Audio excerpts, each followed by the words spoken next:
All right, so you guys saw, I hope everyone saw the YouTube playlist. So just in case that any of you would like to catch up or go back and take a look at the playback of the previous lectures, that's always on the playlist. All right, and if possible, I'll try to render the video right after the lecture. So I should have the lecture up in the list, up on the list pretty soon after the lecture. But like today, maybe not, because after the class I have to run to the campus. Then it might be a little bit later at night. All right, but I'll try to upload as fast as possible. Okay.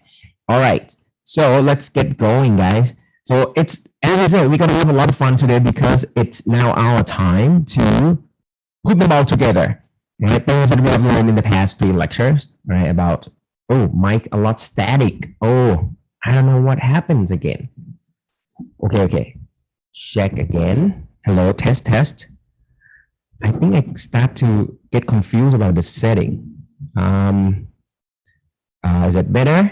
Hello, test. All right, and maybe the position of the mic. Okay, how does this one? Yes, thank you. Okay, that's weird. I was just, well, let me check. Maybe it's just the connection is bad when they put it at some angle. All right, just let me know at any time, okay, in case that the mic give like a weird noise and everything.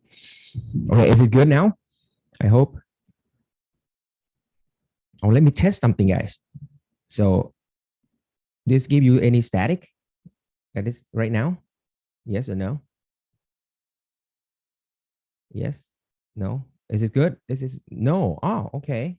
No, maybe that's the mic position. That's really weird. Okay, I have to put my mic down a little bit. Okay. All right, guys. So just, well, thank you for letting me know. Okay. All right. So now it's our time to take them all together. All right. We are going to grab like things that we have studied in the past 3 lectures. Heat. Whoa. All right. Work. Yes. Internal energy. Yes. Equation of states from the ideal gas. Yes. That's what we're going to do. PV diagram. Yes. Okay. And now we made a big conclusion last time that what we were doing was just first law of thermodynamics.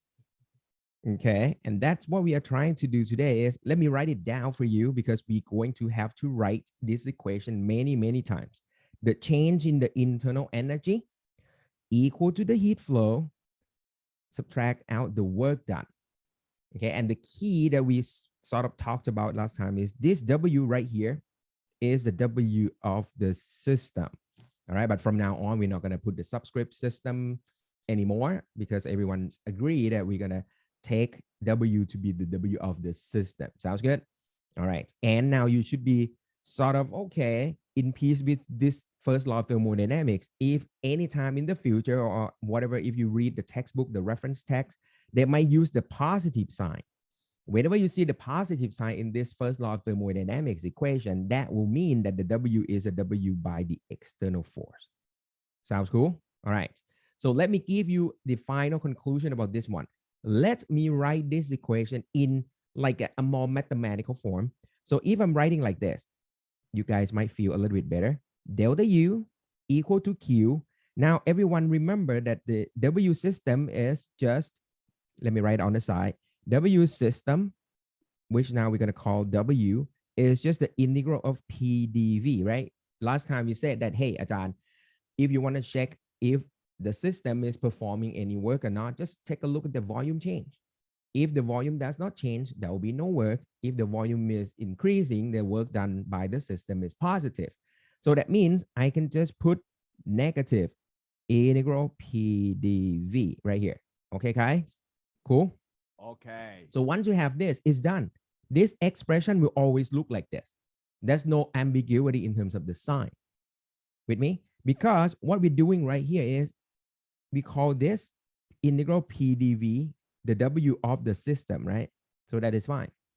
But someday, I mean, some book, some book, they might just want to wrap the negative sign into it and just got to call this the W external. So the whole box in yellow color, that's all positive. So that's why it leads to the Q plus W external. So I hope I'm not making you more confused here. All right. But as I said, once you write down as the integral of the PDV, it's always a negative sign in the front. Okay. I hope this clear things up a little bit. Okay.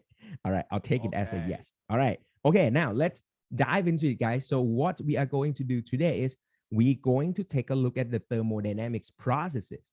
So we're going to have a bunch of processes that we're going to consider, analyze, and do the calculations.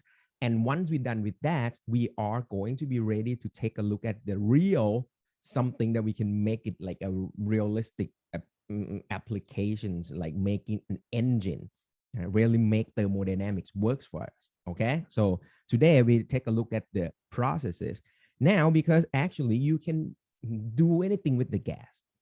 You can compress, you can heat it up, you can whatever. So PV diagram will be one of the way that you can describe how your system of gas will change. Okay, and because there are so many actually infinitely many processes that you can draw on a PV diagram. So we are going to learn the most useful four. That's eventually, once you understand these four processes, then pretty much you understand how to deal with any processes, right, in this universe, pretty much. Okay. All right. So let's take a look at the first one, guys. The easiest one, I would say. The upper left corner PV diagram, as you can see, the volume does not change. So with this one, you're going to call this well, you don't have to memorize the name. It's an isochoric, or you can call it isovolumetric, or simply just constant volume process. So in this process, the volume does not change. So what do you do with this? Well, that's easy. There's no work done. W is 0. So once you have that W is equal to 0, then you say from the first law of thermodynamics, delta U equal to Q minus W. W is gone. So that means in this particular process, the heat that flow into the system will be used to increase the internal energy directly. You guys with me now? Okay. This is corresponding to your sort of common sense. By having a fixed volume, the heat get into the increase in internal energy. But now everyone seems to be okay with the idea that you, depending on temperature alone for the ideal gas that we are considering.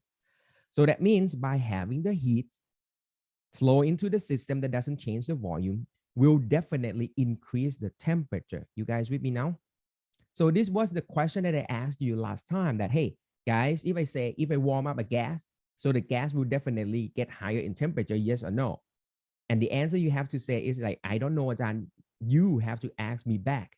What happens to the gas? Does the gas expand as well during that heating up process? If not, this is the case. So that means if the gas does not change in volume, so the heat that flow into the gas will definitely go directly into the increase in the internal energy.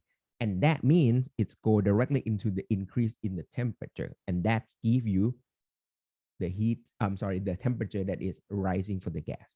Okay. Does that make sense now? All right. So that's why intuitively, most people will say, well, Ajahn, you warm up the gas is supposed to get hotter. So the pre-assumption is this: you are doing the constant volume process. You usually take into account the condition that volume does not change. Okay, let's take a look at the next one. What about the upper right process? This is a constant pressure process. So when a constant pressure process happens, it's going to look like a horizontal line in the PV diagram. So in this case, one thing that you can draw right away is, Ajahn, I know that the area under the curve is always W. Right here. So that's it. So it's a rectangular form. Yeah, it's the width times the height. So this means you will be able to calculate the amount of work done by the gas. And in this particular case, the gas is expanding, so the W is positive. But anyway, we already learned that the mathematics will take care of everything. So as you can see, if V2 or the V final is larger than V1 or the V initial, you're going to get the W to be a positive automatically. Okay, guys, with me so far?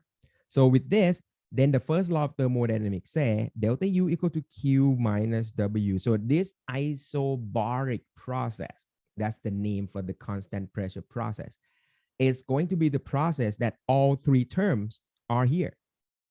Delta U is here, Q is here, and the W is here. Very good. That is fine. All right. But because the W is so easy to calculate, you shouldn't be sort of facing any problems calculating this isobaric process. Cool. All right. Third one, what about isothermal?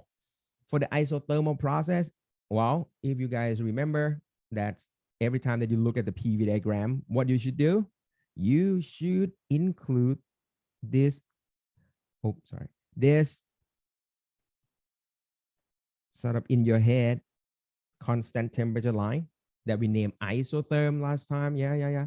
So that means if you have a process that the gas does not change in temperature, that means that process must be right on an isotherm. Okay, guys? Okay. Make sense? Because the gas does not change the temperature. So that means it must be on one of the isotherm and cannot leave that line, cannot leave that isotherm. It has to be riding on. So that's why in this lower left corner right here, the curve is just lying on top or overlay on top of a single isotherm right there. Okay. And in this case, the temperature is fixed. What do you get out of a fixed temperature, guys? When the temperature is fixed, yes, delta U will be 0. Yes. And the first law of thermodynamics will look like 0 equal to Q minus W. You see how we are like sort of like try to get you guys to, apply the first law of thermodynamics. Yeah. All right. Last one. This one, well, we might need a little bit of detailed discussion that is going to happen in a few minutes here. But the idea is for the last one, what about if we do not allow any heat to exchange at all? Okay. Okay. There's no heat exchange. So if that is the case, you are dealing with, yes, Q equal to 0. And we're going to call this process adiabatic process. And the shape of that adiabatic curve or adiabatic process will look like the red line right here. All right. Why? How? We will dive into a detail a little later. But at least from the first law of thermodynamics, you can say right away, Ajahn, delta U equal to Q minus W, but Q is gone. So it's going to be just a negative W, and you are done. Okay. All right. So this slide gives you an overview of what is about to happen today. We are going to look into detail among these 4 processes, and we're going to do a detailed calculation. We're going to, just we're going to do like a super duper numerical calculations, punch some calculators today, on and on, with a little bit of calculus with no extra charge as well. It's coming. All right, guys, let's start from the first one. Any questions so far? I think not. All right. Haven't done anything yet. Okay, guys, let's dive into the first process, the constant volume process. All right. The easy one of this is W is 0. No volume change. First law of thermodynamics give you delta U equal to Q. Sounds good? All right. So there's not much to talk about, except here we go. So if I would like to write it down, but then it's an ideal gas and it's monatomic gas that we are focusing on right now. And we already knew that U for the monatomic ideal gas is always 3/2 nRT. Yes. Okay, guys. Okay. So that means now you can write this left-hand side of this one to be the delta, the change of the 3/2 nRT. But because, of course, N is fixed, R is just a constant. So that means the only thing that is going to change is that temperature T. So, okay, no big deal. So that means it's going to be 3/2 nR delta T. You guys with me? So far, so good? All right. Now, I'm just going to rearrange this one, just switch places. I haven't done anything. I'm just going to rewrite this one more time. Make it look like this. All right. So when you look at the last expression right here, what do you see? maybe not. I don't see anything. All right, what do you see, guys? Q equal to N something delta T. Does this form of the equation looks and feel like sort of like familiar a little bit? What do you think? And yes, you're right. If you're thinking, whatever you're thinking is correct. Idle gas, yes, it's idle gas for sure. It's very close now. What else? Q equal to something delta T. Heat is equal to so that's the amount times the constant times the change of the temperature. That's it. Getting into your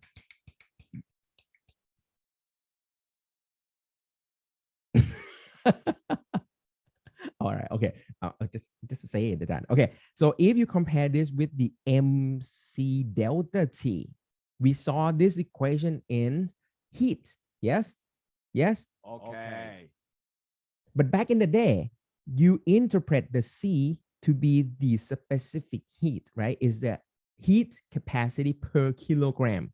So that's why there is a kilogram right here, the mass in the front. So actually, I can sort of like interpret the equation that we are considering right now to be the same meaning. Here, the amount, instead of talking about in terms of the kilogram, I'm going to talk in mole. And the delta T is there, same thing, no change. The delta T is always there because that's a change in the temperature.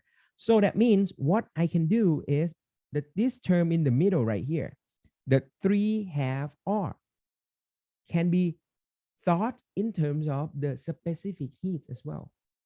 Is it cool? Okay. Okay. However, instead of it's going to be the heat capacity per kilogram, it's the heat capacity per mole. That's all. But the concepts of the specific heat and the concepts of the heat capacity stays the same. But now, because we talk about gas, we're not going to talk about like a kilogram of gas. That's kind of weird. But we usually talk about the number of mole or number of molecules. Okay. Right. So that's why we can interpret this one as the specific heat per mole. All right. Guys, give me 1 second here. So that means we can interpret that 3/2 R to be the specific heat of a monatomic ideal gas per mole. And we're going to have a special name for this. We're going to call this, all right, we're going to call C as well, but it's a C per mole. So we can name it a molar. There's a molar per mole, molar heat capacity. Okay. And because we derived this one from a constant volume process, we're going to put the subscript V into it. And that's it. I can rearrange this whole equation and make it look like this. Okay. So now the change in the internal energy is just the amount of heat flow into the gas. And we can write it as the NCV delta T. And because of this is a monatomic ideal gas, it's 3/2 R all the time. Isn't that cool? Okay. When I say it's cool because you don't care what type of gas you have. I don't care. As long as it's monatomic. So if it's a single atom, I don't care. It's going to be neon, helium. Well, yeah, helium, single atom helium. Yeah. Well, hydrogen doesn't work because mostly it's H2. But anyway, as long as it's a single atoms gas, the specific heat is always 3/2 R. Isn't that amazing? Yeah. But to you, it's nothing that amazing anymore because why? Ajahn, as long as you're talking about the monatomic gas, it's a single atom like. So there's no internal structure. There's nothing there. So once you warm this thing up, what can it do is just move. It's just going to travel. It's going to have some velocity vector. Okay, you guys just give you an idea. And then when you talk about the velocity vector, it can move in 3 dimensions, right? So that means what it can do is you can break this into like velocity in an X, velocity in the Y direction, and the velocity in the Z direction. Something like that. So you have like 3 directions that you can travel. And that number 3 here is 4. Is that cool? Okay. So that's why it doesn't matter what type of atom you are looking at. As long as it's a single atom, one piece, no internal structure. It will have the same ability to store energy. It's only the velocity in one of the three directions. And then once you add those three dimensions together, you have three ways. It's not ways, but three components of the velocity. So that's why you have number three in the front. Isn't that a cool way of how universe works? Yeah. So sometimes you might have heard this word from chemistry. Maybe they use it. I mean, physics use it too. It's the degree of freedom right here. Okay. So, I mean, the freedom to choose to move, you have only three choices. It's X, Y, and Z directions. So that's why each degree of freedom will contribute 1/2 R to your specific, to your heat capacity per mole. Sounds cool? Okay. All right. But anyway, you might be wondering, John, why do you have to go through trouble introducing the C sub V here? This will be useful later. Okay. But for now, I think you at least you get an idea what we are trying to get to. All right. And the good thing about this expression is because it's so simple, the work is out of the picture, W is gone. You can actually jump right into calculating the heat by just taking this expression and you'll be done with by knowing that whatever the Q that you get is going to be the change of the internal energy as well. All right. Okay. For some of you that might just like, I don't know what are you doing or something like that. Don't worry. We'll go through some of the exercises together and then things will be a little bit clearer. Okay. All right. Next, let's move on to the isobaric process. Okay. So this one is a constant pressure process. So one thing that we know that you can calculate the work done right away. And that is just the rectangle area underneath that curve. Okay. And we already saw this. The W is just P delta V. All right. Let me start from the top. So if I want to write this like integral of P dV, yeah, that's how you calculate the work. And then P can be pulled out because P is constant. And the integral of dV will give you just V.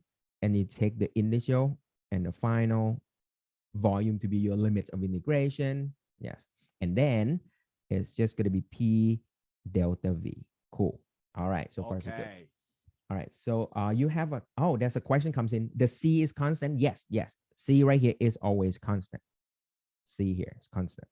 Yes. Very good. Okay. All right. So what we have over here is now we know how to calculate the work done during the isobaric process, constant volume process. And you can sort of, throw in the equation of states if you like, because you always know that it's PV equal to nRT. So that means you can always write the work done is going to be either P delta V or nR delta T. We saw this example last lecture. Done. Here comes the way that we can analyze this one in the same line as we just did with the constant volume process. Take a look at this. So now the first law of thermodynamics will look like this. Okay, let me do this one together. So we sort of like build up the idea together. Delta U equal to Q minus W. Everyone okay with this? First law of thermodynamics. So if I want to write the heat during this process, I can calculate it by take the W, move it to the other side of the equation. So far, so good. You know that the U is always 3/2 nRT. So the first term is going to go like 3/2 nR delta T, just like before. No big deal. That's always the case. But then because you have W that looks like a P delta V here, but because in the first term, you already have nR delta T. So I'm just going to pull nR delta T expression for the W here as well. Make it look nice and neat. So it's going to be nR delta T for the W. All right, now I can pull out the common factor. So it will look like 5/2 nR delta T. You guys with me so far? And I'm going to rearrange just like what we just did. I'm put N first. Let's put 5/2 R in the middle and delta T. What do you see? Okay. You see exactly the same form of the equation that look like a Q equal to MC delta T again. So over here, what you are seeing is once again, it's a heat flow equal to the number of mole. And next is going to be the heat capacity per mole. So actually this term 5/2 here that you are seeing is going to have the same interpretation to be the molar specific heat again. You guys with me? But because this is the case where the pressure is constant, so you put the subscript P to it. So that's done. So you have an expression right here. In the constant pressure process, the heat that is happens, whatever change that happens to the heats that flow during the isobaric process, the constant pressure process, can be written as N C sub P delta T. And that's it. Okay. Cool. All right. But the reason I try to write things down for you on the right side over here, just so to sort of like assure you that you don't need to memorize this equation. This, like, hey, well, Ajahn, do I have to just like memorizing this? You don't need to. You can start from the top all the time. You can always start from first law of thermodynamics and just try to get to the Q, the heat flow during this process. And you're going to end up with this expression, and then you can sort of be done with. But you will see that over time, when you do more and more exercises, eventually, if the question asks you, hey, what is the heat in this isobaric process, you know that you can jump right ahead into this expression and then calculate the answer right away. Okay. But if you say, hey, I don't remember, I don't want to memorize things, that's all right.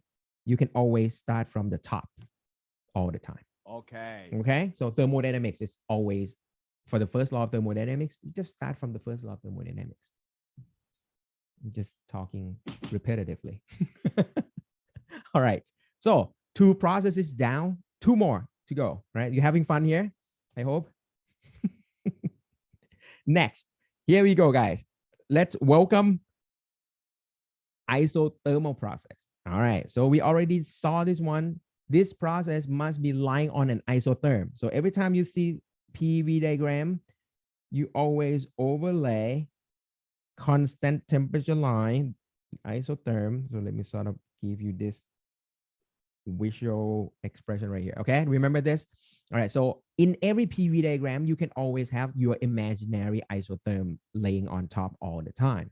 And at one particular temperature, that means it's correspond to one single isotherm. Because this one is a constant temperature process, it means you have to be on just a single isotherm. You cannot jump out of this. All right, so that's why your isothermal process will be the line that actually riding on this single isotherm line right there. Cool. All right, so the good thing about this one is you definitely can conclude that the delta U is definitely 0 because temperature does not change. You will not change as well. Okay. Now, with that, first law of thermodynamics will read this. 0 is equal to Q minus W, or in this case, the Q equal to W. Cool? And once you have this result, you should be sort of feel comfortable with the example that we did last week now, or last time, I don't remember. All right, so what this one says means the heat that flow into the system will be equal to the amount of work done by the system. Does it sound familiar to you? Yes. That's exactly what we did with this scenario here. Remember this? The first time that I introduced sort of thermodynamic stuff to you is this one, the first law here. This is the scenario that the gas is in thermal contact with the energy reservoir, so it guarantees that the temperature of the gas will not change. Yes. Yeah, okay, John. The temperature is fixed. I remember that. So I said the gas is expanding, so this means gas does work. Yes. And because it's performing the work by not changing its own energy because the temperature is fixed, the only way that this can happen is there must be some heat flow into the gas. See, this is exactly Q equal to the W because the delta U is 0. All right, cool. Okay. All right, so that's what the scenario is, sort of exactly this category of the process, isothermal process. Now here comes the question. How much work? How much work? All right, just kidding. So this is going to be the area under the curve. But if you want to know how big is the work done, and if you know the area under the curve, that would be your W. And in this case, it's going to be the heat flow. Let's do it, shall we? Ready, guys? This is the calculus time. Okay. All right. W is equal. I'll try to make it fun, but maybe it's not. Okay. All right. Once again, we start from the top. The W is integral of P dV. No big deal. All right. How can you integrate this? Of course, you cannot at this point because your integrating variable is the volume, but the function that you are trying to integrate is the pressure. But then you can sort of change the P written in terms of the function of volume. So from PV equal to nRT. So this is going to be nRT over V dV. You guys with me so far? Okay, PV equal to nRT. So P is just nRT over V. Perfect. And because right now we have constant temperature, the N is always constant, R is constant, T is also constant. So I'm left with just integral of 1 over V dV. And I'm going to do the integration from the initial volume to the final volume. And everyone, I think, remember the integral of 1 over V is just log of V. So that's good. So just put log of V here, put the initial volume, whatever you want, and the final volume to be your limit of integration. Cool? Okay. Not bad. Yeah, and that's it. So this will lead you to that. So now you know how to calculate the work done, okay, which is the area under the curve in the isothermal process now. And as you can see, mathematics will take care of the sign by itself. So in this particular case, for example, the arrow pointing from left to right. So it means gas is expanding. Okay. So the final volume is bigger than the initial volume. So it's automatic. That log of positive number that is larger than 1 is always positive. Perfect. So it means work done by the gas is positive.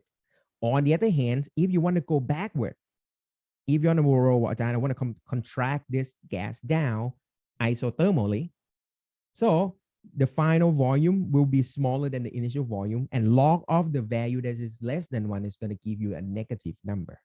All right. So that means, Okay. Cool. This expression will automatically take care of the sign. And whatever you get over here, you can conclude right away. It's going to be the same amount of heat that is flowing during this process as well. You are done. Okay. Okay, cool. That's not bad, Adan. All right, now here comes the last one. All right, 3 down, 1 more to go. Adiabatic process is a process that we do not allow heat to exchange. So in this particular case, you say Q is equal to 0. Okay, that is good. Q equal to 0, then from the first law of thermodynamics, what you get is just delta U is just the negative W. Now, this is the time that you have to answer me. What is the shape of the adiabatic curve in the PV diagram? It seems to like be annoying, right? Because you probably want some peaceful time to think. All right, guys, what should be the shape of the adiabatic curve? Given that you know that the first law of thermodynamics give you this equation, delta U equal to negative W. What do you think? You know, by the time you just look right, the curve is already written there. I just want you to be able to understand why the form of that, the shape of that adiabatic curve looks like that. Can you sort of, your mind is fuzzy again. Okay, my bad. What happened? I don't really know. Okay, better? Okay, so it seems like I have to take the microphone lower. It seems like, all right. So you're welcome. Thank you. Thank you. That's no way for me to know. It sounds fine here. I have a little bit of like a feedback mini speaker here, but it doesn't give me any static or anything. It sounds fine. Okay. All right. I hope I didn't left anything on. Oh, okay. I thought like all the time, like I'm using wrong microphone. Okay, I think it looks correct. Okay. All right, guys. Why does it look like this? Okay, here comes the key. Look at this conclusion that you just gave me. Delta U equal to negative W, right? So let's consider what happens Just make it look like what you are looking at here. So let's consider the contraction of a gas. Let's say you're compressing down the gas adiabatically. Cool. So you're compressing down the gas by not having the gas exchange any heat. Okay, follow me here. So we're compressing the gas. So you try to go from the big volume to a smaller one, right? You're compressing down the gas. So what you're doing is the W is going to be negative, right? With me? Yeah, the volume of the gas is decreasing. That means the work done by the gas is negative. But then when you look here from the first law of thermodynamics, that means the delta U will be positive every time that the W itself is negative. Yes. But because you have a negative sign in the front, so that means during the time that the W is negative, the delta U must be positive. Okay, let me put an arrow instead of equal sign. So right now you're compressing down the gas. The W is negative because volume of the gas decreasing. During this adiabatic process, the delta U is going to be positive from the first law of thermodynamics. But having the delta U to be positive, that means delta T must be positive as well. Everyone knows this already. Okay. Right? Because, for the ideal gas, U and T goes hand in hand. And then we also know that when the delta T is sort of more than, there's some non-zero delta T, the spot or the point on the PV diagram must be changed from one isotherm to another one. You guys with me now? Right? Temperature rises. So it means it's going to jump up the isotherm. It's going to go to a higher isotherm because the temperature is increasing. And as I said, you can always imagine that there is an isotherm in every PV diagram all the time. I can squeeze in one in between if you like, right there. So that means during the process that you're trying to compressing down the gas, you're going to your left side of the V axis, you have to jump up the isotherm. You guys sort of understand what I'm trying to say here? So it means you go left, you have to go higher. You go left, you have to go higher. If you want to go left, you go higher. You want to go left, you go higher. On and on, on and on, on and on. So at the end of this process, you're going to land on another isotherm that is higher lying than the initial isotherm. That's why a diabetic curve is going to be a curve that is steeper than the isothermal line. Cool? Okay. Whew. All right, and that's it. So that's the shape of the adiabatic process. All right, the reverse will be true. If you expanding the gas adiabatically, that means the W is positive, gas expanding. That lead to the negative change of the delta U from the first law of thermodynamics here. And that will lead to a negative change in the temperature. That means the temperature will decrease. And that means every time you go right, you have to jump down the isotherm. You're jumping down, jumping down, jumping down. So of course you can reverse the arrow if you like. So if you go to your right, you're starting from the higher lying isotherm, and you're gonna have to land on a lower lying isotherm. Okay. Okay.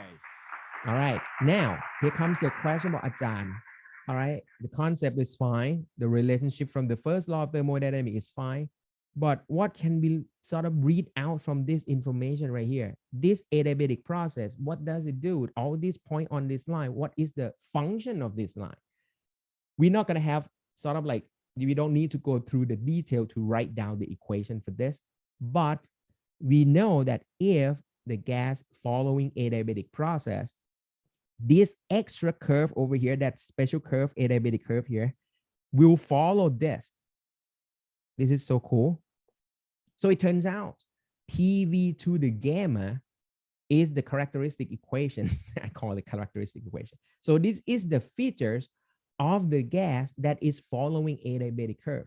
PV to the gamma stays fixed along this adiabatic process all the time. What is gamma, guys? And that's right here. Introducing the ratio between C sub P and C sub V. And this is the reason why I needed to introduce both molar specific heats for you, because the ratio between these two lead you to the gamma that you need to put it in this expression to explain what is going on in an adiabatic process. That's it. Okay. And I mean, that's a better thing that happens right here. But Ajahn, wait a second. You already said Cp for the monatomic gas is fixed at 5/2 R. Cv is fixed at 3/2 R. So you don't need to think. For monatomic gas, gamma is fixed at 5/3 all the time. That's cool. So if you happen to have this question shows up in the exam and asking you about the adiabatic process, and because we only study monatomic gas, yeah, just take 5/3 into PV to the gamma, and then you're done. So this means along the adiabatic process, P1 or PI if you want, PI VI to the gamma must be PF VF to the gamma. All right. And don't forget, you can always combine this with P1 V1 over T1 equal to P2 V2 over T2. Yeah, I just say one thing, writing one thing. But that's what it is. So this is always true for the ideal gas. So you can combine these two together, and then you can manipulate the PV to the gamma equations to whatever parameters that you have on hand. So for example, you might get rid of the pressure and turn everything into the relationship between temperature and volume, on and on. Sounds good? All right. So that's kind of nice and neat. It sounds complicated at first, and it seems like you need a little bit of the understanding of the first law of thermodynamics to understand how can you arrive at the shape of the adiabatic process or adiabatic curve. But once you get to that one, the only thing that you need for the actual calculation of this one is just PV to the gamma is fixed along this adiabatic curve. Okay? Okay. All right, that's kind of easy conclusion to me, right? Because it's not complicated at all. All right, so guys, let's attack this particular problems, and then we take a quick break. Sounds like a plan, yeah, and sort of have all these material sort of sink in into your head and everything. And then after the break, then we'll dive more into exercises and things. All right, take a look at this warm-up question here. 1 mole of an ideal gas does 3,000 joules of work on the surroundings as it expands. Okay, isothermally. All right, cool. And it's and the final pressure is given to be 1 atm. The volume is given 25 liter. Unit is bad. Wow, I don't know why, but this is a unit that I think chemistry pretty much preferred, like in general chemistry, right? You use like atm, liter, cubic centimeter, on and on. All right, so determine the initial volume and initial temperature of the gas. All right. So reading this problem, how do you feel? It's not too bad, right? Because now it's the matter of, can you identify what type of process this is? And you say, well, Ajahn, it's an isothermal process. And then your brain just like, okay, just flash back to this one. It's like, okay, isothermal process, no temperature change, delta U is 0, Q equal to W. W is just area under the curve. Area under the curve is nRT log V final over V initial. And then you are done. Okay. Okay. All right, so let's go for it. Delta U is 0 because no temperature change. Okay, that leads to Q equal to the W. Yeah, and the W is just nRT log V final over V initial. Very good. All right, now let's take a look at the information given. They said 1 mole of an ideal gas does 3,000 joules of work. That is this. Cool. 1 mole of gas, so that N is just equal to 1. Cool. All right. Now the final pressure and volume is already given. So actually this 25 liter is just final volume right here. All right. Initial pressure, that's fine. I can just note this one as a PI. Okay. Some of you might prefer P1 V1 or P2, V2. That's up to you, right? It's fine. Actually, I like numbers better, but I mean, usually for the definition, they prefer like initial and final, but they're meaning the same thing. Okay, so let's attack the first one first. Let's determine the initial volume. So it's mean you want V sub I, right? So it seems to be ready to go. So the W is N R T log V final 25 liter over V initial. That's what you want to do. Okay, but then you're thinking, well, Ajahn, wait a second. I don't know the temperature though. The work is known. It's 3,000 joule. And the good thing about this one is you don't even need to convert the units later because, I mean, if you keep this unit, this is just a ratio. All right. So if you stick with this, the final answer will be in the units of liter. So it's fine. So, okay, at least I don't need to do any units conversion here. So how can you deal with the T temperature right here? But John, no big deal. It's an nRT is going to be equal to PV anyway. You guys with me now? Okay. And because it's an isothermal process, it could be P initial, V initial, or P final, V final. No big deal. They will give you the same nRT.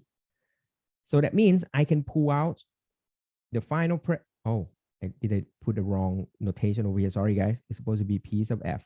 So the final pressure is given.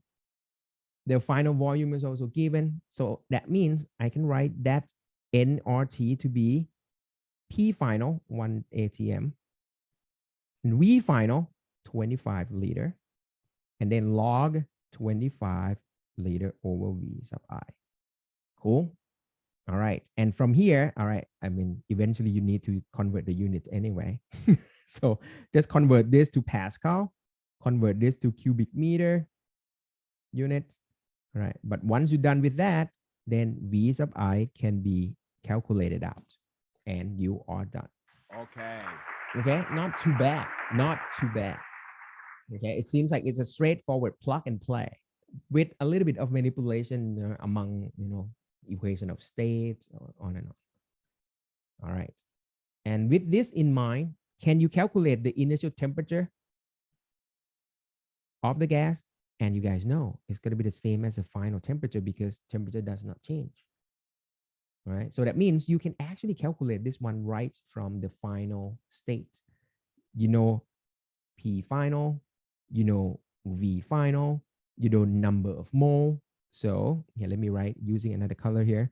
From PV equal to nRT. Okay, so that means P final, V final equal to nRT final. So that means your T final is going to be just the P final, V final over NR. And everyone is known. P final is 1 ATM, volume 25, N is 1, R is known, and then you should be able to calculate the temperature. And you are done. Okay, so actually there are a couple of approaches that you can solve this one. Well, Ajahn, why don't you figure out temperature first and plug into your unknown T at the top? That is fine too. You're gonna end up with the same answer anyway. Okay, so this is the things that happens in thermodynamics that use ideal gas as an example. Because there are, well, I'm saying many equations that you can use. But as long as you stick with the right, correct equation, you won't go wrong. Okay, it will just, looping around and eventually you're gonna get back to the final answer correctly anyway. Okay, sounds like a good exercise to start this sort of numerical calculation with. Okay, all right, so if this is good, then we'll take 10 minutes break right here, and then we'll see you with more of First Law of Thermodynamics. All right, so take 10, guys. I'll see you in a bit. You start recording. All right, so the only things left for you to see is just like, how can we repetitively using this First Law of Thermodynamics, along with now we pretty much have seen many processes. Let's attack this exercise, shall we? The figures show a PV diagram for an ideal gas. All right, and looks easy because it's the constant pressure process. And the absolute temperature at B is 1/4. All right, so this is kind of information that's you given here. So the temperature at B is 1/4 of the temperature at A. So let me write it like this. Cool. What volume does the gas occupy at point B? First question. Let's attack part A first, shall we? All right. So, A, how can you get to that? So, as you can see, part A has nothing to do with thermodynamics just yet. It's just asking about the state of the gas. So, the way that you can do this was okay, you just want to compare what's going on between A and B. Yeah, I can do that. P A V A over T A equal to P B V B over T B. Yeah. Okay. There's not much to it. And because this one is a constant pressure process, P definitely gone. So it's a common, it's sort of like a straightforward argument because the volume is gonna be down. Okay, because you can look at this, the temperature at B is 1/4 of the temperature at A. So it's no doubt. The volume at A is gonna be 1/4 of that as well. So let me point like that. Why not? Okay. And once again, if you remember that I try to have you think of the isotherm. So every PV diagram always have this, imaginary PV, imaginary isothermal lines just overlay on top all the time. So everyone can see that jumping from A to B in a horizontal way will reduce the temperature down. And because they said the temperature is down 4 times the original, then the volume must be 4 times the original as well. And you are done for the first one. All right, move on to the next, part B. How many joules of work was done by or on? They want to know work done is positive or negative, or, it's the, of course, everyone knows what done is compressing down. So the answer at least must be work done on. The volume is decreasing. All right, they say how many joules of work of the gas that's a work was done during this process. Okay. Oh, it's already on there. So I think maybe it's just okay. I don't need to ask this anymore. Okay. All right. So at least it's gonna be work done on because volume decreases. All right. How much? No problem. Work is always area under the curve. Okay. So fine. So what you can do is just saying that W is integral P dV. But in this case, P is constant. You just only have to do the rectangular area calculation. So it's going to be P delta V. Yes. All right. And that's it. The pressure is known to be 1.5. Okay, let me pull to your left here. 1.5 ATM. All right, bad unit. All right. All right, times the delta V. Here we go. Delta V is V final minus V initial. Let me emphasize that one more time. Every time you see the delta is always final minus initial. Final is 1.25. The initial is 0.5. That is in the liter unit. But no matter what it is, it's going to be a negative number. And that's it. All right. You can convert the units, whatever you like. That's up to you. All right. But that's what it is. Done. Pretty good. Okay. Part C. Did the internal energy of the gas increase or decrease from A to B? But this is a straightforward not calculation. You can just take a look at it. It's jumping down from the higher lying isotherm to a lower one. So you definitely see it's going to be decrease in U. Okay. And the last portion over here, did heat leave or enter the gas from A to B, guys? All right, this may be the kicker here. What do you think? Well, Dan, now it's about heat, it's about internal energy and all this stuff. This must be the first law of thermodynamics. It's right there. All right, remember this. We already analyzed the structure or the characteristic of the constant pressure process here already. So you want to know the heat is going to be the delta U plus W. Okay. And we just saw that the delta U is negative. W is also negative because this one is compression of the gas. So at the end, the Q must be negative. Having the negative Q means heat leaves the system. And you are done. Okay? Okay.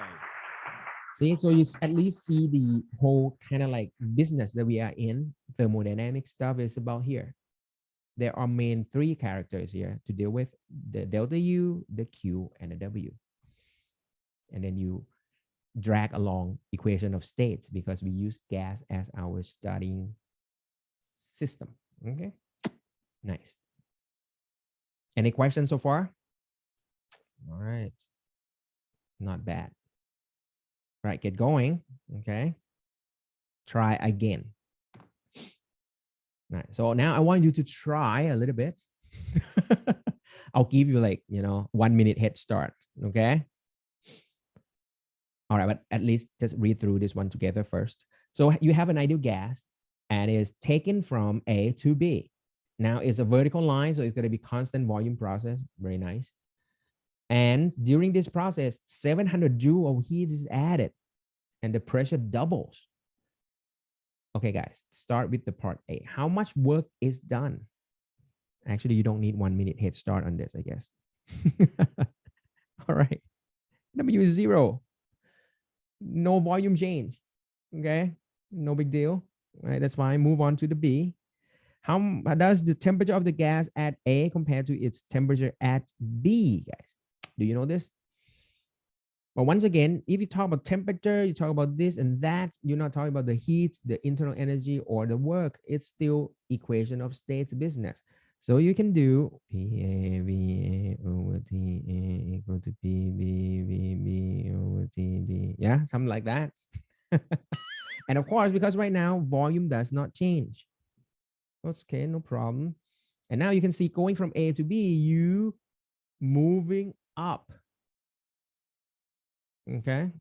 And they said during this process, pressure is doubles. So that means up here is going to be 60 kilopascal. You double the pressure, you're going to double the temperature. You can use this ratio or whatever in just a simple logic over here. So the temperature at B is going to be twice the temperature at A. And just to reinforce this whole business that we're doing over here, right? Remember, we always have isothermal line over here. So going straight up, you're jumping from a lower lying isotherm to a higher one. So that's definitely going to change the temperature in the up direction. Temperature increases. Okay, next, part C. Oh, sorry. Yeah, it's supposed to be a pen here. Okay, part C. How does the internal energy of the gas at A compare to the internal energy of the gas at B? Well, Ajahn, because we already established that U depends only on temperature, because the temperature at B is twice of the temperature at A. So internal energy at B must be twice the internal energy at A as well. And you are done. Cool? Okay. Not bad, yeah? So this is sort of like allow you to pretty much like, okay, apply first law of thermodynamics and answer any questions that you want to ask, that you want to answer if you want. All right, next. Okay. Actually, well, it's kind of like I thought that it's supposed to be like part D and part E, because right now we haven't done any numerical calculations at all. All right. But anyway, we should be able to do, I'll show you how it's done a little bit here, because you know exactly what is the amount of heat that is flowing during this process, right? And because this is a constant volume process, everyone knows that the delta U equal to the Q because W is gone. And because delta U is 3/2 NR delta T. Okay. And if you like, you can actually take that 700 to be the Q. All right. And from there, you will be able to actually calculate everything else if you like. So that's mean what you want over here is you can put 700 joule over here. And then you can actually trace back and calculate Um, oh, I think I know what's wrong with this one now. Oh. Guys, give me a second here. I think there is something wrong with this one. I can see it now.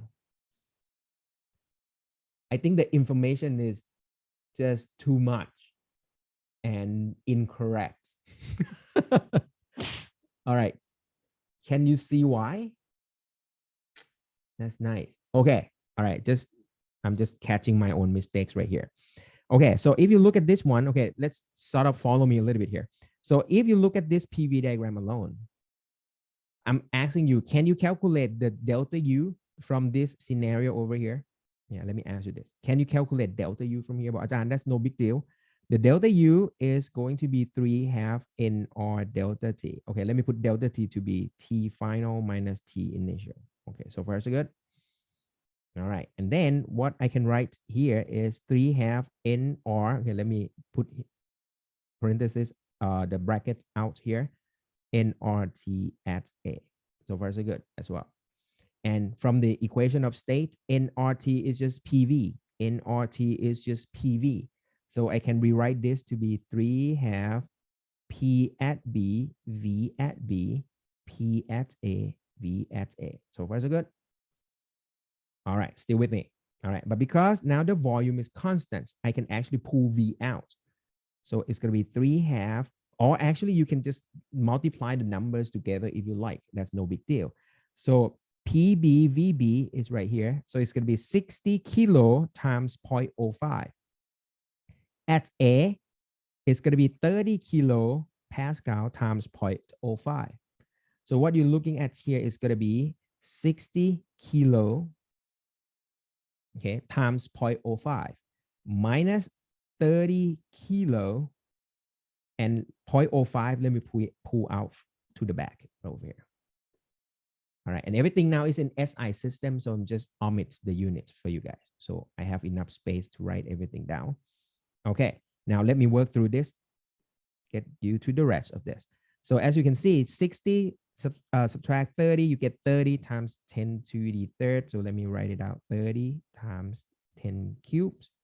You have 0.05. All right, let me work out this number for you guys. So it's going to be 15 here. Okay, and that is what?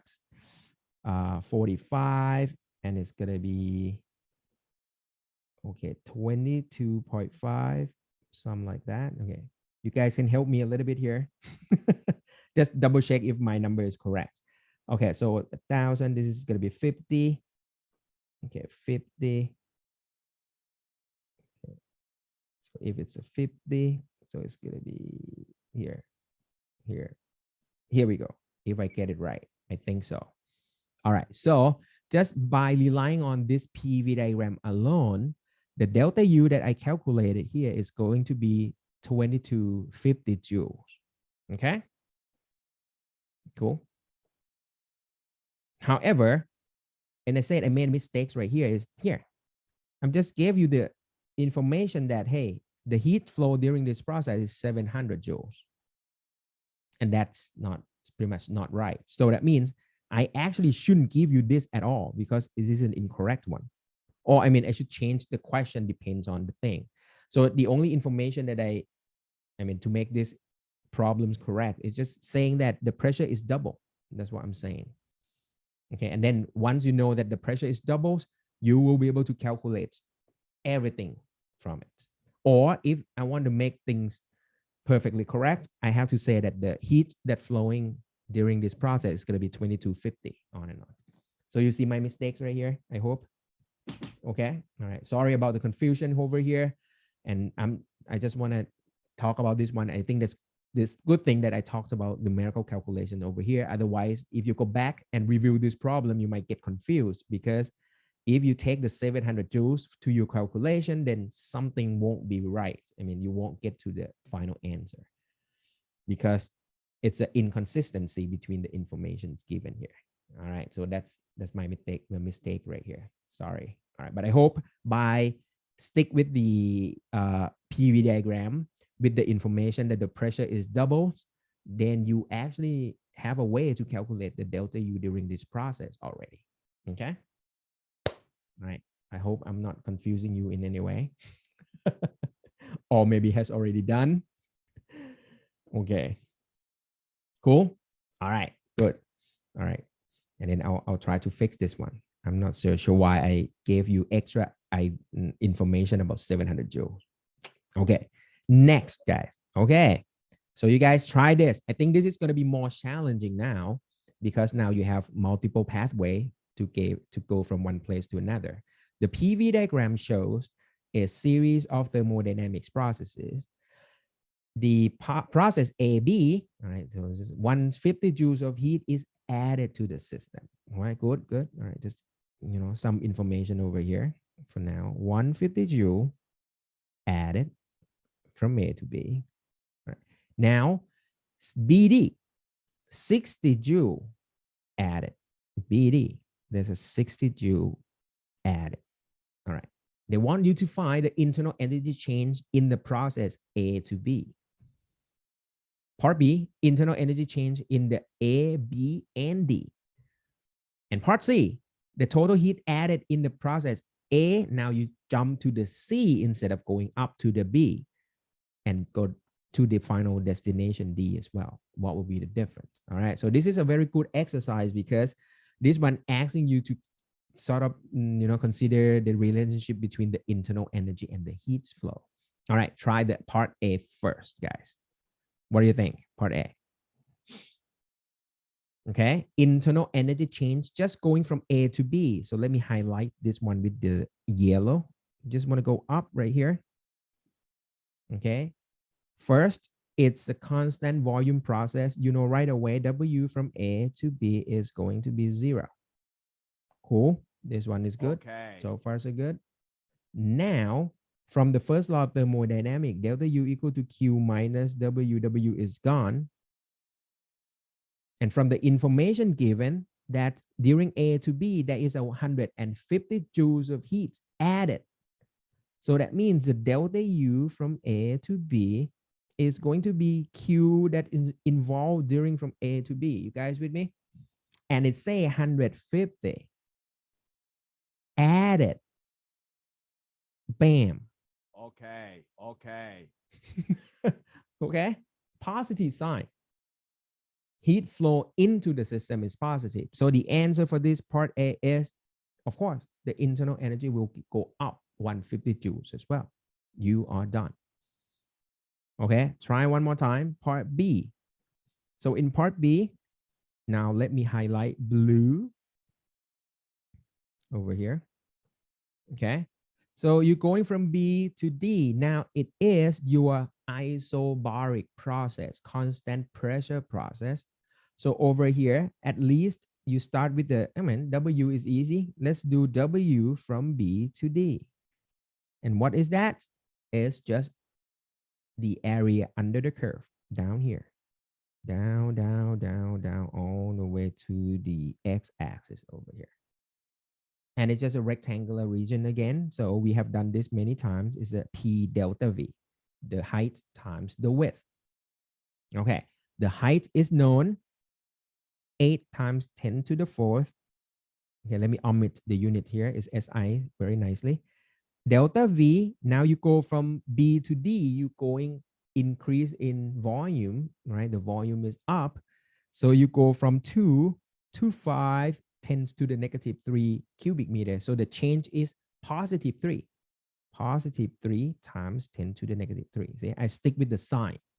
Volume increases, the delta U is positive. So at the end, you get what? 240 joule. And it's positive. Definitely has to be, see? Because you are expanding. The gas is expanding. So you're supposed to get a positive work. Okay? All right, so that's first part done. Now, isobaric process, you have work. You also have heat. And the heat is already given right here. It should be 600 joule. So that means Q from B to D is 600 joule added positive joule.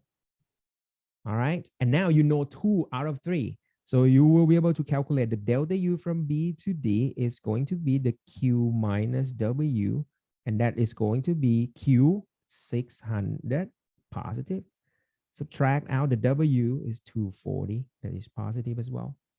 So at the end, the delta U from B to D is 360 joule and it's positive. So far, so good. Okay. Okay. Kind of follow.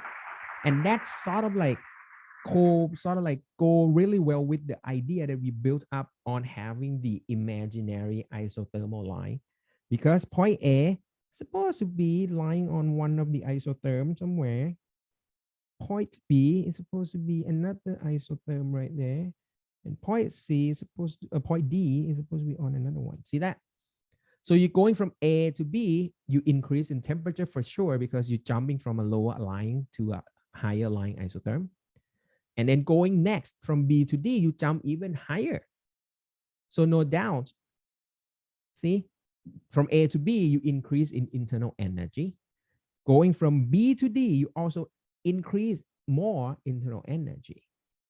Okay, so that's the answer to saying that part B, the internal energy change during the process from A to B to D is what? So you say, well, Ajahn, that's no big deal now. So at the end, the W from A, let me write it like this, to B to D, oops, sorry, U, internal energy, sorry.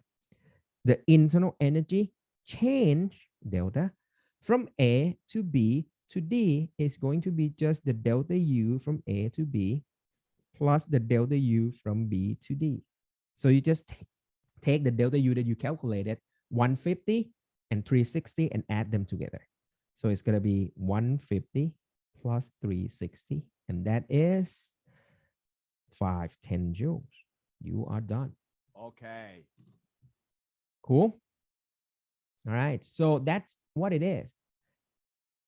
How to apply first law of thermodynamics. And then you, as you can see, you pretty much, extract the information given and try to make some connections with the unknown or with the rest of the things that you want to calculate.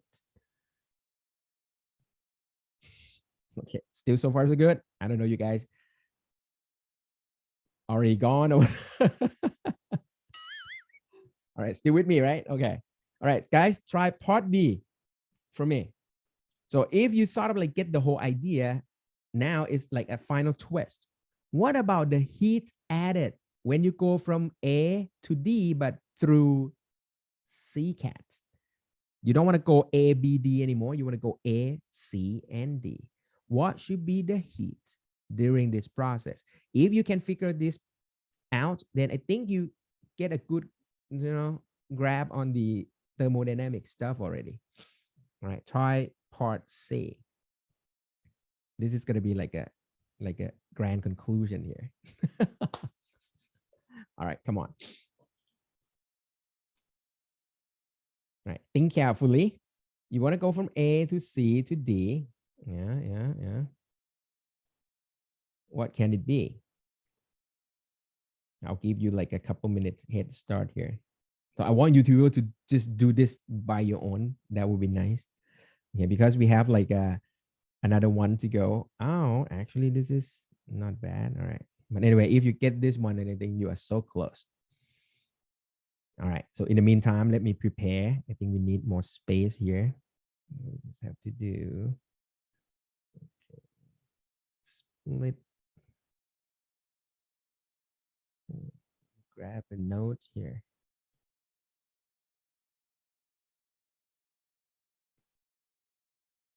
Where's the note?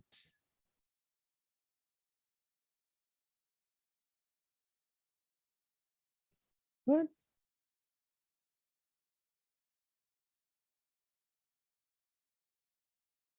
Drive note.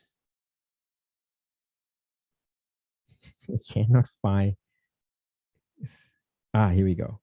Ah, there you go. All right. Let me add a new one here.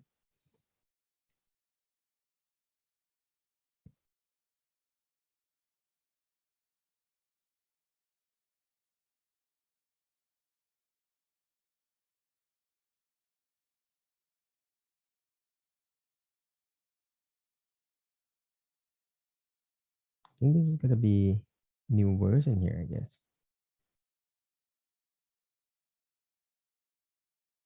That's weird. Yeah. I think I mean, there must be some update that I haven't seen before. Okay.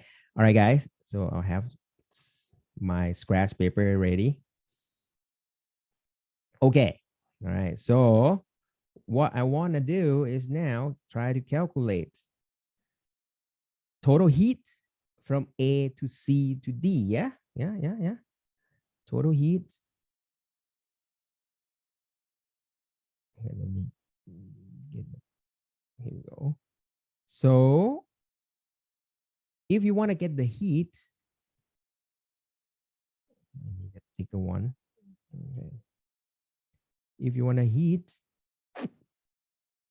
from first law of thermodynamics, it's going to be delta U plus W. You guys with me so far?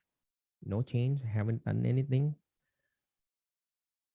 So you want to go Q from A to C to D. So let me sort of like, emphasize on what we are doing over here is going to be delta U from A to C to D plus W from A to C to D. Sorry, guys. I think the pen is just way too big. I'm just changing so many things in the past. Okay, let me, yeah, okay, halfway. So I want A to C to D. And it's going to be delta U from A to C to D plus W from A to C to D. All right, you guys with me so far? Okay. All right, how can we calculate each term on the right-hand side? Now, the thing is, if you look here, John, this is nice. Is the delta U from A to C to D. But this is not going to be anything different from what we answered in part B. You go from A to B to D. You end up at D anyway. Remember, U is path independent. Okay. Okay, so that means you got to go from A to B to D, A to C to D, or A to whatever M and then OP, and then come back to D. The delta U will be exactly the same. So that means what you can do is you can just grab 510 joules that you saw before, okay, and then just plug it in here. Oh, what happened? Okay, here we go. You can just do the 510 joules and then just be done with. So the first term is good, 510 joule. Good, nice. Okay, that's good. So far, so good. Now let's come back to the rest of the stuff. What else can we do? We just need to calculate the work done from A to C to D. But once again, by concept, it's just going to be the area under the curve. And what are those? Well, Ajahn, that's nice. Here, that's only it. Because the only portion of the A to C to D that have non-zero area under the curve is just from A to C. And going from C up to D, there's no work done. So all you need is just that violet color area under the curve. So what I'm going to do is just saying that it's just going to be P delta V. And this one is just going from A to C. Let me put on the subscript right here, right? Just to note that it's just going from A to C. All right. And as you can see, it's expanding. So everything's supposed to give you positive anyway. But anyway, keep going.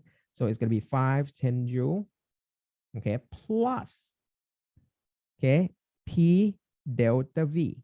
So it's going to be 3 times 10 to the 4th Pascal, going from 2 to 5 times 10 to the negative 3, just like before. So the change is going to be positive 3 times 10 to the negative 3 cubic meter.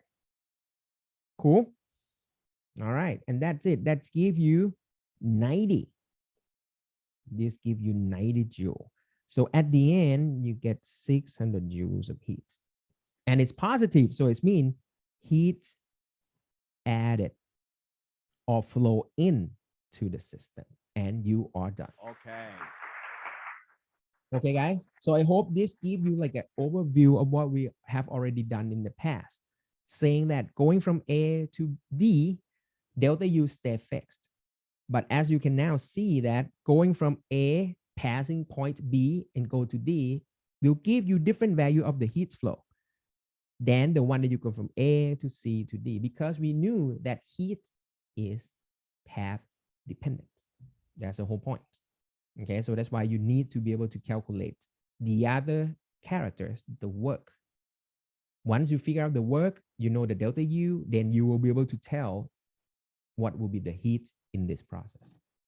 And you're done. Okay. Cool, guys. I think this is a very good exercise for you already. All right. So if this is good, now let's attack the final example, shall we? All right. And just be done with today's lecture. You still up for it? Maybe? Okay. All right. Any questions so far? It looks okay. All right. If it looks okay, then let's move on. All right. Here we go. Final one. All right. The long one. And then we're going to, pretty much sort of know how to do everything. The graph in the figure show PV diagram from 1 mole of ideal gas. Good. So we know this is N. Part C and D of this process is isothermal. That's good. So we know that that's on the same temperature. Part A first. Find the pressure of, this is a helium gas at point A. All right. Let's attack part A first. Once again, it's still no thermodynamics. It's going to be PAVAOTA equal to PBVVOTB. Yeah, annoying. All right. What kind of information you know, right? Or so many information that you know, right, Ajahn? And it's going to be PCVC as well. As long as it's the ideal gas, any points on this one, follow this constant fixed value over here. So what you can see is actually I can compare C and A, shall we? Because I know if you look at C and A, they are lying on the same temperature because they said AC is just isothermal. So that means temperature at A and temperature at C must be at the same value. Cool. So with that, you can see that the volume at C is 4 times the volume at A. So I can actually know the pressure at A is supposed to be 4 times the pressure at C as well. And that's it. I can just write down on that vertical axis that point A is supposed to be 8 Pascal times 10 to the 5th. All right. And that's pretty much like almost everything that we need to know. All right. So that's done. P at A is going to be 8 times 10 to the 5th Pascal. All right. Keep going, guys. Part B. What about the temperature of the helium at each point, A, B, and C? Well, okay. Because we know that the number of mole is 1, let's attack part A first, shall we? PAVA equal to nRT at A. Okay, pressure is known, volume is known, N is known, so you should be able to calculate temperature at A is going to be PA 8 times 10 to the 5th. V at A is 0.01. All right, let me omit the units here. Divided by N, which is 1. And then let me leave R in here because we can always substitute R whenever we want. So at the end, I can tell you that the temperature at point A is going to be 800 or 8,000. 8,000 over R. Done. Everything is in SI, so that's in Kelvin already. All right, guys, keep going. I can do pressure at B, V at B is going to be nRT at B. And for the part C, you don't have to do anything anymore because they said that A and C are on the same isothermal line. So it means this is going to be temperature at C as well. Okay, so what you have left to calculate is what about the temperature at B? All right. Okay, you can plug in P and V because you know what is going on at point B already. Or you can just use a simple argument that we already got up here if you like. Because, well, Ajahn, why don't you just compare, like, for example, point C and point B? That is, can be done as well. Okay. Because C and B having the same volume, but point B is 4 times the pressure of point C. So the temperature must be 4 times as well. What else can it be? Yeah. So actually what I can conclude is temperature at B is going to be 4 times the temperature at C or A.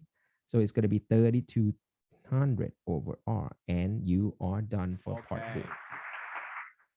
So with me, yeah. So as you can see, there are so many ways that you can arrive at the final answer. You can just plug in the P and V. You will get the same T equal to 3,200 over R anyway. Okay, nice. Now move on to part C, guys. How much heat, now this is serious. How much heat entered or left the gas during each segment? Now it's thermodynamics now. Okay, part A and part B, you can consider to be just like, equation of states problem. There's a question asking 3,200 or 32,000. Thank you. I just want to check that you guys still with me or not. Okay. Sorry. Yeah, 32,000. Thank you very much. Nice. Okay. Okay, how much how much each enter from A to B, guys? From A to B. From A to B. Here comes the thing. You can start from the top, start from the first law of thermodynamics and, go through calculation, blah, blah, blah. But then remember, because this one, they want to figure out the heat right away. And going from A to B is a constant pressure process. I can do this. Hey, guys, this is the time for that. Q equal to NC sub P delta T, shall we? Remember, we just learned this today. So if you have an isobaric process, you want to dive into the heat calculation right away, just use that CP and plug in the value. N is 1, C sub P is always 5/2 for monatomic gas. Delta T, we already knew it. Going from A to B, just do the temperature at B, subtract out the temperature at A. So it's 32,000 over R, subtract the 8,000 over R. So this is a nice thing about keeping the R there. All the R cancel. Okay, so at the end, you know right away, Q is going to be 5 times 24,000 joule. And then you're done. And as you can see, the sign is automatic. As long as I'm keeping the delta in the right order, final minus initial. So as you can see, it's positive heat. So that means going from A to B, there is a heat added or enter the system. I can usually write this. Here we go. I can draw this sort of like heat flow in, QAB. Yeah, there is a heat flow into the system. All right, and now you can keep doing this for the rest of the segments over here. What about B to C? But once again, is a constant volume process. I can do this QBC. Let me just write BC without the arrow right now. It's just going to be NC sub V delta T. Why not? It's a constant volume process. You will be able to calculate Q right away. So N is 1. C sub V is 3/2 all the time for monatomic gas. Now T final is going to be T at point C, and that is going to be 8,000 over R. Subtract the initial temperature at B is going to be 32,000 over R. Perfect. So what you have over here is, now R cancel again, okay? And you can see that you have a negative value at the end. Okay, and at the end, you're going to get negative. If I calculate correctly, it's going to be 36,000 joule negative. So the heat flow out in this case, heat leaves the system. So let me highlight that a little bit here. So heat leave the system, QBC. Okay, nice. All right. And now you have the last portion over there. What about the heat flow from C back to A? So let me change the color a bit here. So heat from C back to A. This one is quite all right because C back to A is isothermal process. There's no delta U. So no delta U, Q equal to W. Yeah, remember this? Yeah, let me flash back a little bit here. There. Isothermal process. Okay, Q equal to W, area under the curve we have already calculated. It's just nRT log V final over V initial. Let's attack that one with this expression right there. So it's going to be nRT log V final. We arrive back at A, initial at C. Cool. Very nice. So far so good. All right, and then let's do it. Equal to N is known, 1, R is R. T, the temperature, you can pick the temperature at C or at A. They are the same thing pretty much. So it's going to be 8,000 over R. Nice. R cancel again. And now you just have to put log V final minus V initial. And in this case, V final is 0.01, V initial is 0.04. So it's going to be log 1/4, which is going to give you a negative number because 1/4 is like 0.25. Log of it will get a negative value. So at the end, you get a number out. Okay. And this number give you a negative number. So that means during segment CA, heat leave the system, come out. Okay, let me do another color there. Come out right there. The pen size are just all over the place here. So there's a heat. Oh, it's way too big. All right. It's just a highlighter. So it's supposed to be big. Okay. CA. There you go. All right. Okay. Whew. Is it doable, guys? Okay, so let me give you a highlight here. Q, the green is right there. BC, that's there. And the blue, that's there. All right. There are three parts of the heat that sort of like do the, energy exchange from the system. AB, heat flow in, added to the gas. During BC, some heat just, released out. And C back to A, complete the cycle. There is extra heat, even leaves the system more. And that's complete the cyclic process right there. Okay, that's sort of like give you a good sense of what is going on here. But actually, there's some more toward the end over here. There's one last question here. So what about part D? How much did the internal energy of the gas change during each segment? Whoa. All right, but now you can see what Ajahn, actually you're supposed to ask this one first. All right. It doesn't matter now because if you want to go like, along, you probably have noticed a little bit. Seems like heat seems to be the ultimate portion of the characters among the three characters we are considering. That we are pretty much leave heat to be the last one to calculate because the U is easy to do, 3/2 nRT. The W is easy to do, is area under the curve. So once you know 2, you can get to the Q. But because for two processes that's simple enough, like the isovolumetrics or constant volume process, constant pressure process, you have an extra expression, right, that helps you to calculate the final value of the Q right away. So make things a lot easier. But even though if you don't have that, that's all right. You can always get yourself, calculating the internal energy, make it done first. So for example, now let's try part A, not part A, sorry, segment A, delta U from A to B, all right? So it's gonna be, 3/2 NR T final minus T initial, that you already know how to do it, right? And this is going to be the same as the Q because we already got this part. See, it's go here.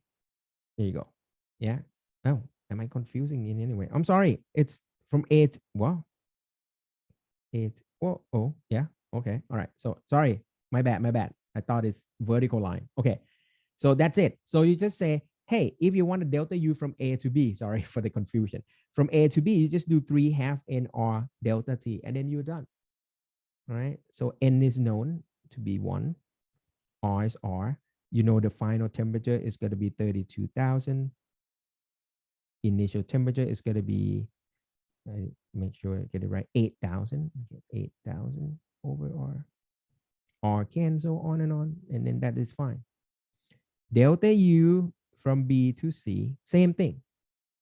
That's not much else for you to do here. T final minus T initial. Yeah, got that one. And then delta U from from C back to A